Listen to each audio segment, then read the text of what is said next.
Alright, how's it going everybody, and welcome back to some more Kerbal Space Program Point 22, which is career mode. Now if you recall, last episode we found ourselves in multiple orbits around the planet Kerbin to collect science and such.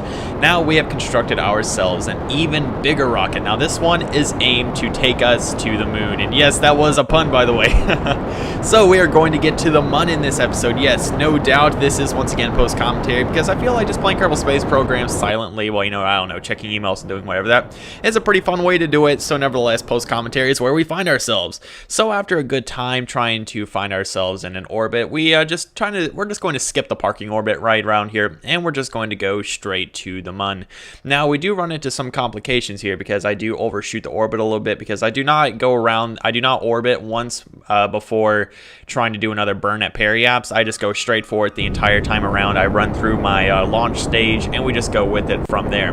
So once again, the whole goal of point 22, which is career mode, is to collect science. Now we've already progressed into the tech tree just a little bit.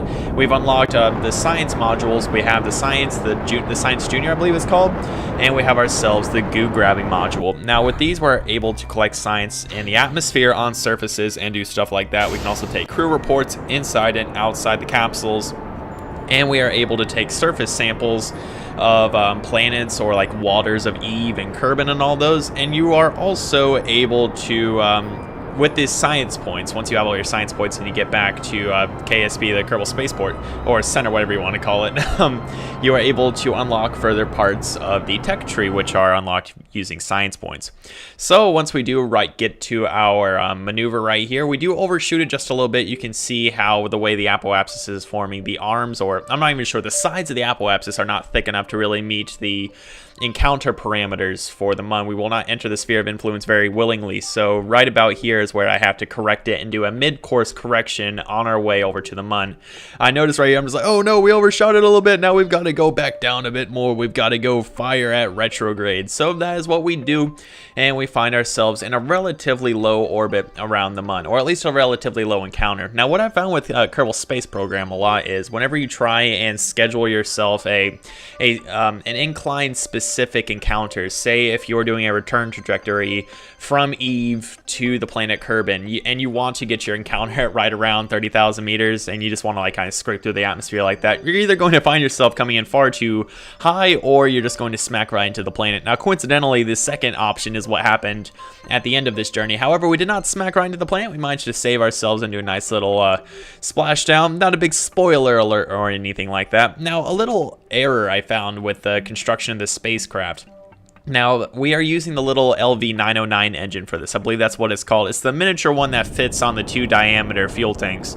Anyways, the problem with this engine is it does not generate electricity. And the problem with it not being able to generate electricity is we barely have enough power to use SAS to stabilize the module or to even move it, really. So we were only able to generate power while we had our main launcher stage up, which was the thing that we dropped right around the planet Kerbin before we left and we're on our way to the moon.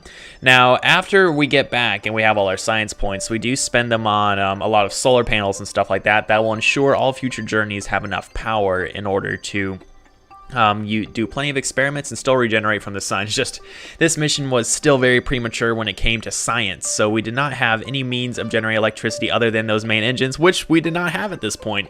So I was being very ginger with our experiments and just saving everything and putting it into crew reports and stuff. Now, when I originally set up this maneuver node, I had it to where I would be in a very low orbit around the moon, or at least a really low encounter. I believe it was about 15,000 meters or so, but we found ourselves on a collision course with the dark side of the moon, which is what I try to avoid. So if you're ever in this situation yourself, all you want to do is just fire in your velocity vector, your prograde, and then you'll be good, and your orbit will expand and it'll take out of the surface just a little bit. Now, since we do plan on going in a rather low orbit around the moon, I believe we go into finally around a 10 by 15,000 meter orbit. Anyways, we just bring it up just a little bit, and then we do our typical deorbiting maneuver, not really deorbiting, but an orbiting maneuver that slows down our velocity so much so that we are able to orbit functionally around the moon. Oh my goodness, that was a mouthful. So anyways, as we are forming our orbit, or our very low, I'm not even really sure what the terminology for that is, our periapsis of 10,000 or so meters. We adjust it right back down, and then we get ourselves a nice little low orbit. Now, what I intend to do with this orbit is I usually don't follow the maneuver node system. I just use them for a rough estimate on how long I need to burn and in which direction. But by and large, I don't really go by the exact time parameters or anything like that. So when it comes about time to do our maneuver, I burn a bit or a while beforehand, so we don't have to worry about smacking right into the surface of the Mun. Now, an issue I've had with hitting the surface of the Mun, I've had this before. If you do an orbit too low or too high, or not really too high, but too low, you're going to find yourself having an issue of maybe hitting a cavern, or not really a cavern, what are they called? A ravine or a canyon? There we go, a canyon, because there are some canyons, as you can see right in the back over there. Those are the sacred canyons of the Mun. But right here, we are about to run through our interplanetary stage. We're just going to say goodbye to it in just a few seconds here. It's going to pop it off, and then bam, get slammed right back into the surface. And then we can see the planet Kerbin peeking over the crescent of the Mun. Indeed, indeed. Alrighty, so this is just our typical orbiting maneuver, just to get ourselves into a nice little relatively low orbit. And then once we are done with that, we are going to attempt to land on the Mun. Now, as I'm sure you can tell by the thumbnail of this video already, the outcome of this this journey. We do manage to find ourselves on the surface of the Mun. It was a relatively smooth landing. But for now, right now, we're just going to say with the auspicion that all could have gone wrong. Jebediah Kerman could have packed some TNT or some C4, whatever the Kerbins use to blow things up, and he could have packed the capsule with it to where it would explode if we tried to do any counter maneuvers according to his plans, but thankfully that was not the case. So once we time warp around the Mun into the light side, because a moon landing in the dark side is very tough. I've done it only once successfully because the area was relatively flat. That was rather fortunate. Without lights, I'll have you know. So anyways, we just find ourselves, we start deorbiting, thrust a little bit in our retrograde vector, and we are slowly descending towards the center, or not the center, I was going to say the center of the Mun, not quite, towards the surface. Yes, that's more like it, in a relatively flat area right next to a crater. Coincidentally enough, we were lucky not to land in that. But this is a relatively routine mission right here. We're just going out collecting science, although our science endeavors were pretty hindered due to the fact that we are unable to generate power. So we're able to fix that now since we have solar panels and everything. But for the sake of this video, we were unable to do that. So with our little micro landing struts, we are ready to go. Now notice that we do not have a ladder for this module right here. Our landing craft, that's for a reason. We have not discovered, or yeah, technically we've not discovered or researched a landing ladder yet. So we are unable to, just EVA, have Jebediah go down a nice little hand-built ladder. He just has to jump out, and hopefully his footing will be good and the traction on his boots are not completely worn out. So right here, we are just eliminating all of our lateral velocities so that our retrograde marker is straight on top of the nav ball, which indicates that we have no forward movement. We are just going straight up, and then we are coming straight down, which makes the landing very easy. Now, if you've ever found yourself with a situation where you're about to land, but you're hopscotching back and forth, that is what happens when you do not eliminate all your lateral velocity. And you don't want to play hopscotch with yourself on the moon because, number one, you're probably going to fly off, let alone your partner or the rope. But two, it's probably dangerous, especially with a 12-ton spacecraft, I believe this weighs. But anyways, we eliminate our lateral velocity, just going to do a bit of time acceleration, and then we are about ready to land. We're going to see our shadow, and it's going to be a majestic landing. Nevertheless, Jebediah may seem a bit startled right now. It's because this is the first time he has ever been to the Mun, because this is Jebediah's first mission out of the Kerbin sphere of influence.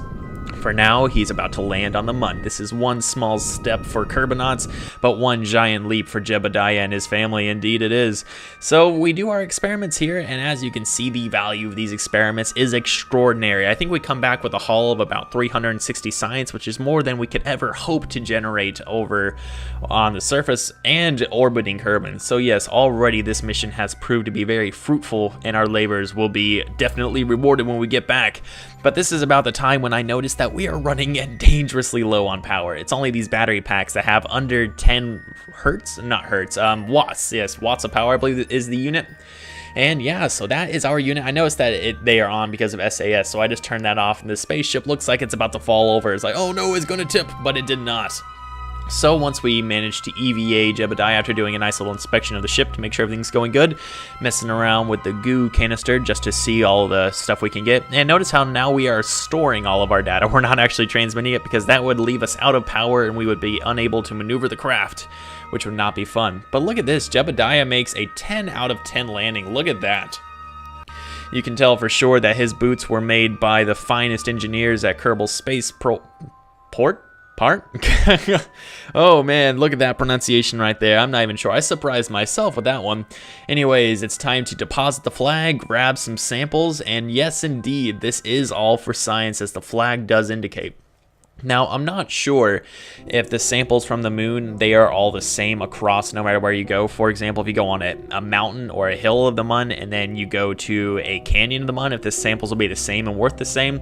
For the sake of this video, we were on a plane, I believe it was. It was a plane sample. And then, yeah, so after Googling how to go up with EVA with your RCS pack, I did not know that ever. And I was always curious how people like Scott Manley did it. I was always like, what's going on here?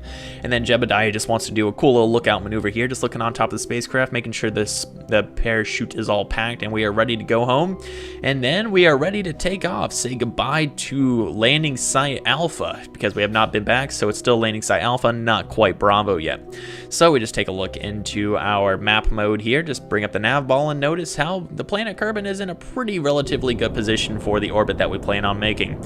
In other words, the way we're going to make our orbit is it's going to be in the same rotation of the planet Kerbin, so we won't have to do a second maneuver to correct our path when we are in an escape trajectory from the moon.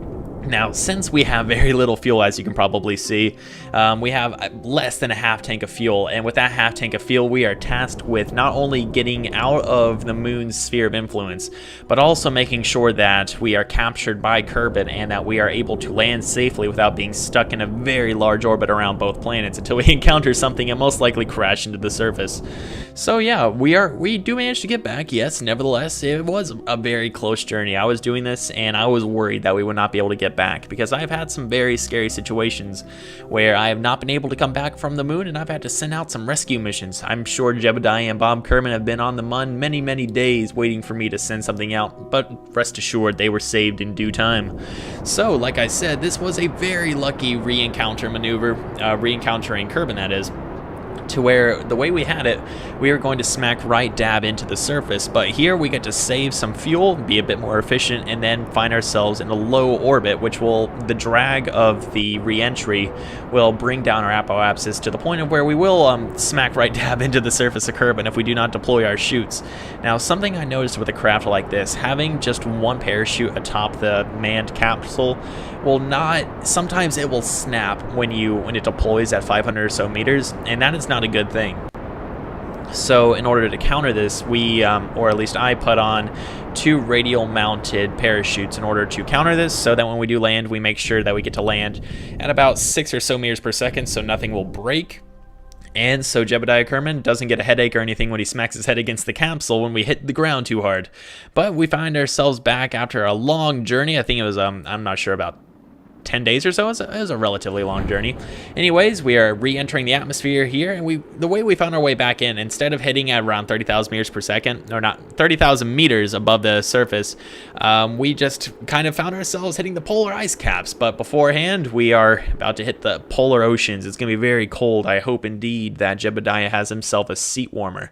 So after a little bit of time, we find ourselves just splashing down right here. Oh yes, I love the splashdown sound. Just whoosh, and the craft just slams on its side. Hopefully those batteries are empty, or else we are going to get a surprising shock. And hopefully all the water doesn't drain into the goo or the science modules, because I'm sure that will probably mess them up. Anyways, when we get back to the spaceport, we find ourselves with an immense amount of science. Look at that. I believe it's upwards of 250 science, or it may be even more than that. It was a lot of science. That's all I know. So with this science, we research ourselves some power generation, some photogenic cells that allow us to, or photovoltaic rather, not photogenic. And then we research ourselves some more solar panels. because that is what we needed most for this operation, were a bunch of solar panels.